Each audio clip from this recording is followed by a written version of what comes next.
Good morning, students. Today we are to continue our chapter on this flow of fluids, especially the flow of the liquids in our syllabus, as I have mentioned earlier also. We have done up to the equation of continuity. Now, in the last class, equation of continuity has been discussed, and I have told you that equation of continuity is you can say it is a theorem, or it is you can say a law, you can say, that is in case of the flow of the fluids, in which we say that in case of the streamline flow of a non-viscous and incompressible fluid, okay, or incompressible liquid, the rate of the volume flow remains constant. A1 into V1 is equal to A2 into V2. We have already discussed it. You must be remembering, we have already discussed. Our discussion was A into V is equal to a constant. Right? A is the cross-sectional area. Suppose through a tube liquid is flowing. Then what happens? A is the cross-sectional area and V is the speed at that opening. Suppose it is a tube of the varied cross-section, then what will happen? If there is a tube of the varied cross-section, maybe there is a tube of the varied cross-section. See, like this. This is A1, this is A2. In that case, what happens? The liquid will enter from here. It is coming out from there. It flows like this. In that case, A1 V1 is equal to A2 V2, where V1 is the speed here, V2 is the speed here. But the condition I have already mentioned, there must be the streamline motion, right? And incompressible, liquid is normally incompressible. In case of the fluid, this word incompressible is very important, right?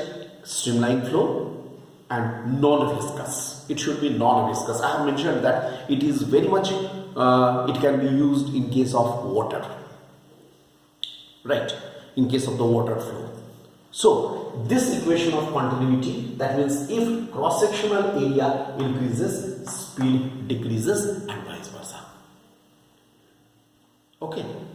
You can see in our NCERT book, there is in the exercise of this chapter, you will see there is a reasoning question that suppose if you are watering the plant with the help of the big pipe, right? If we just close a small portion of the opening, then the speed of the flow increases. Why?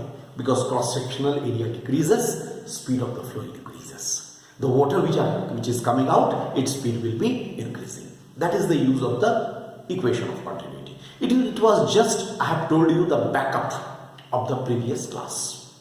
Now, in our today's class, what we are going to do, actually, our intention, our objective is to discuss the next, that is a very important topic, that is called Bernoulli's theorem.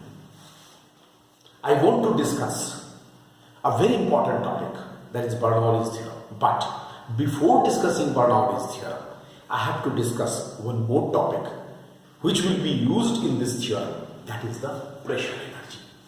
Now we have come to our context. Pressure energy. Pressure energy, it is a preparatory ground to discuss the Bernoulli's theorem. Fine?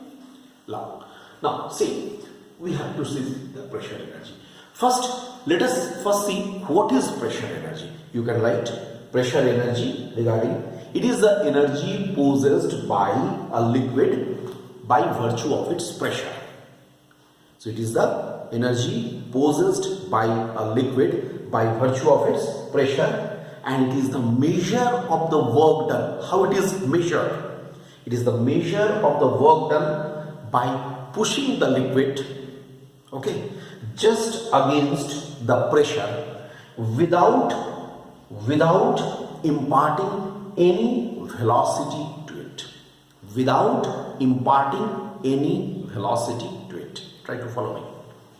What I have said, this is regarding the pressure energy. And how it is measured, that is by the work done. How the work done will be done? A work done will be there in opposition to the pressure. How it will be?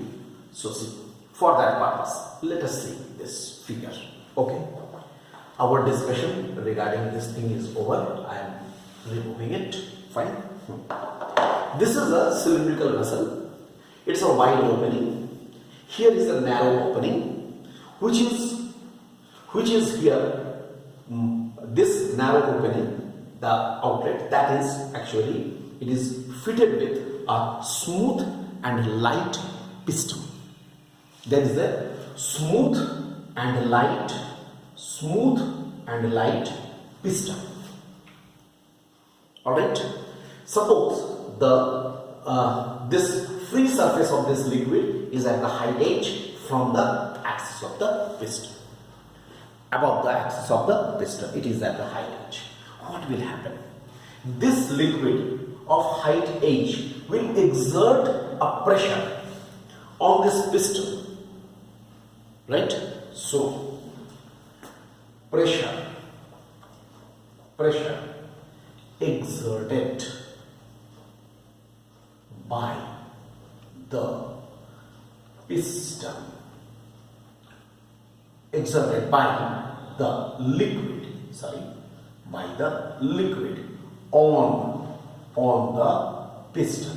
I write here, by the liquid on the piston is equal to capital P. How much? Obviously you will say it will be H rho G, because H is the height, rho is the density of the liquid, and G is the acceleration due to gravity.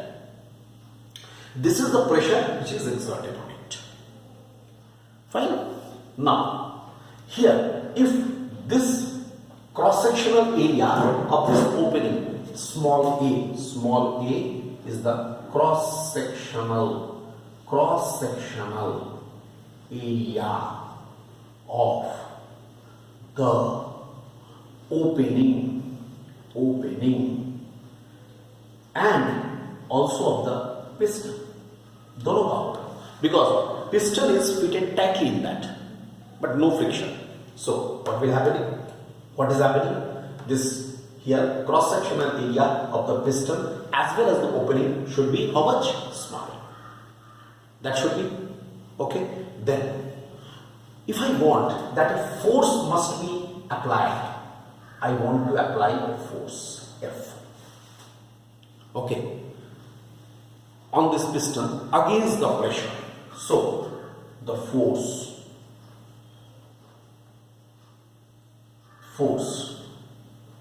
on the piston, force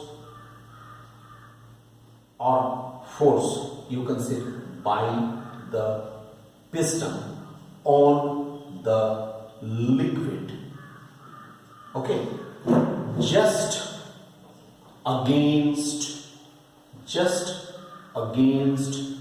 the pressure. देखो pressure के against कितना force piston के द्वारा लगेगा liquid पर, okay, but it will not produce any velocity. What will be that? F is equal to definitely P into A. We all know that force is equal to pressure into cross-sectional area. And suppose due to that the piston is moving from here to here by the distance x. Look, it is moving inward. Piston moves inward. So what is this? X is the small distance by which the piston moves inward. How much it will be? It is x. Obviously, if it is moving inward by the distance x, then what will happen? Some work will be done. Okay. Then what is the work done?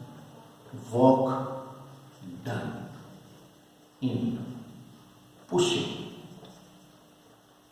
the piston inward,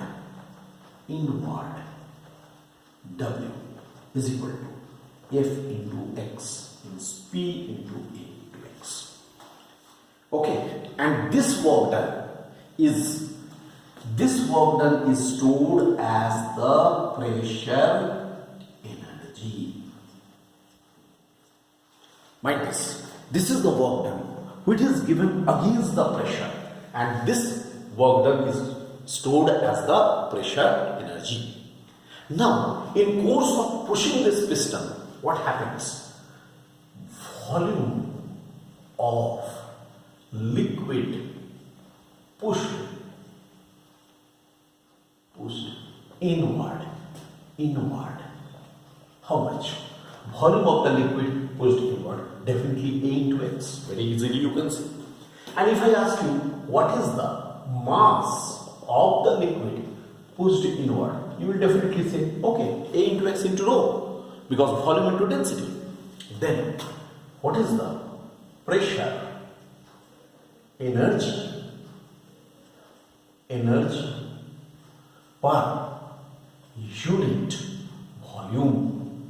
Pressure energy per unit volume, P into A into X by X. It is equal to simply. And what is the pressure energy per unit mass, if I ask? Then P A X by A X. Rho, A X cancels. P by rho. Look. Very important. Pressure energy per unit mass. We shall need it in our next topic. So, pressure energy per unit volume is simply equal to pressure. Pressure energy per unit mass is equal to pressure by density. I hope all of you have got this point. This is regarding the pressure energy. We were knowing about the kinetic energy, potential energy, but this is the pressure energy. Okay? In the next lecture, we shall proceed to the Bernoulli's theorem.